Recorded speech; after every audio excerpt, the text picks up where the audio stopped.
Saya merasakan sekarang jarang ada orang sholat dengan menggunakan rumus Quran itu. Yang penting sudah sholat gitu kan. Ya. Ibu pernah nggak mengharap rahmat Allah sebelum sholat? Supaya dirahmati dalam sholat? Pernah nggak? Ya? Coba deh. Makanya ibu masuk masjid ya. Kalau masuk masjid itu doanya apa? Allahumma ftahli abwaba. Ya Allah, mohon bukakan untukku pintu-pintu rahmatmu. Tuh ya. Mau masuk udah diajari oleh Nabi. Jadi sebelum masuk masjid, saat langkah kaki kanan itu dilakukan, minta apa? Rahmat. Masjid fungsinya untuk apa yang pokok? Sholat. Jadi masuk masjid, fungsi yang pokok untuk sholat. Sebelum sholat minta lu rahmat Allah. Nah rahmat itu dibagi 3. Saya ulangi, rahmat dibagi 3. Nah kalau suami ibu namanya Pak Rahmat, nanti ibu pulang ke rumah, papa dibagi 3. Udah, 1. Rahmat itu yang pertama solusi dari semua masalah hidup. Dah. Jadi kalau ibu sholatnya membawa motivasi itu, nanti ke bawah enak sholatnya. Pas sujud ingat, dengan suami ada masalah tuh ingat, minta solusi. Nangis, selesai. Walaupun belum ada solusi, tapi hati tenang. Dan itu mengantarkan pada setengah solusi. Sudah? Yang kedua, pelan-pelan, ampunan dari dosa. Ampunan dari dosa. Nah, di antara fungsi sholat yang paling pokok itu menggugurkan dosa-dosa. Makanya Allah ingin dari pagi ke siang ada dosa, gugur dosanya. Dari siang ke sore ada dosa, gugur dosanya. Makanya ketika diwafatkan dosanya sudah hilang, tinggal pulang dalam keadaan bersih, digambarkan dengan kain kafan yang putih. Nah, itu fungsi sholat. Cuma apakah setiap orang sholat ada yang ingat dosa atau tidak, itu poinnya. Makanya tadi kalau dia sholat mengingat maksiatnya, gugur maksiat, nggak akan maksiat lagi, nggak akan maksiat lagi. Ya, dan banyak orang ketika sujud itu justru pulangnya dalam keadaan mulia. Betapa banyak pelaku dosa besar, justru cara pulangnya itu lewat sholat.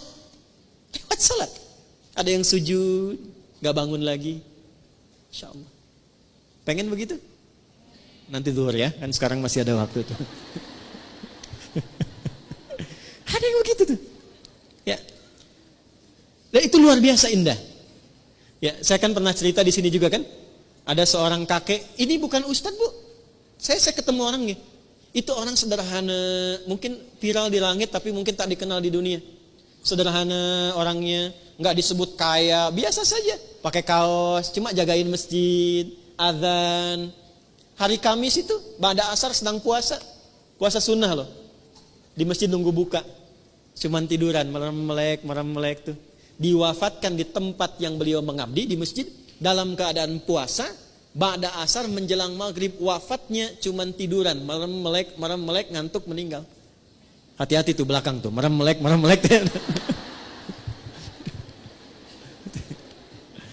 Dua. Yang ketiga, bagaimana caranya supaya saat sholat bisa mengingat ada kesalahan yang diampuni. Maka dibuka dengan bagian ketiga, perhatikan bagian ketiga. Sudah? Yang pertama tadi apa? Solusi, berarti jawaban dari doa kan? Yang kedua apa? Ampunan. Yang ketiga, rahmat itu dalam bentuk husnul khatimah. Bentuknya apa? Husnul khatimah. Kalau sudah bicara husnul khatimah artinya ingat wafat. Ingat apa? Karena itulah Nabi mengajarkan pada setiap imam saat akan mengimami, berbalik dulu kepada makmum menyampaikan kalimat ini. Para jamaah, kita akan sholat. Mohon hadirkan kehusyuan dan rasakan dalam sholat ini, mungkin ini sholat terakhir yang kita tunaikan dan boleh jadi kita akan wafat dalam sujud kita. Itu sunnah. Bahasa Arabnya, sallu salatan muwadda. Jamaah, jadikan sholat ini sebagai sholat perpisahan kita untuk bertemu dengan Allah Subhanahu wa ta'ala.